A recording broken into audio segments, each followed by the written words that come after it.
Yeah, well, we did just receive some new information from the Biden campaign moments ago about some of the things he's going to be highlighting today at 1:15, specifically two bold policy decisions that, if elected, he would want to accomplish within his first weeks as president. He's speaking today at 1:15, as I mentioned, here in Warren, although the specific venue is still unclear. You mentioned he's going to be talking about that Made in America jobs plan, and this comes at a time as thousands of Michiganders, hundreds of thousands of Michiganders are still recovering from record unemployment this summer due to COVID-19.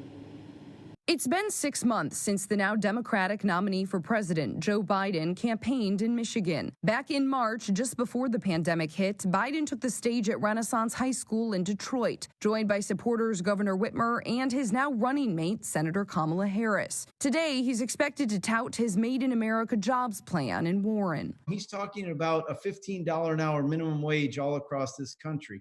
He's talking about letting workers form unions just because they darn well want to. President Trump narrowly won Michigan back in 2016. He'll be in Freeland tomorrow. This comes after a Tuesday rally in North Carolina, where the president took aim at, quote, Democrat states and his opponent. But next year is going to be one of the greatest years in the history of our country economically. And unless the wrong person gets in and quadruples everybody's taxes, in which case you will see a depression, the likes of which you haven't seen. And remember this, if Biden wins the violent mobs, you see these mobs all over the place, they're Biden people. Biden supporters are hoping he's able to connect with Michiganders on a local level and that his message sticks. Everything he does, he will demonstrate that his first priority is going to be to keep people safe, to deal with science on its own terms, and to finally take care of this pandemic.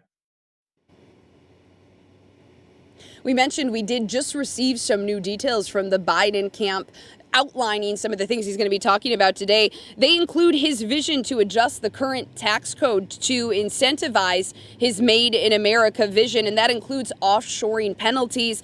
And it also includes, if elected, a series of executive actions aimed at making sure that the federal government uses taxpayer dollars to support American supply chains. Reporting live this morning in Warren, Jen Shantz, 7 Action News.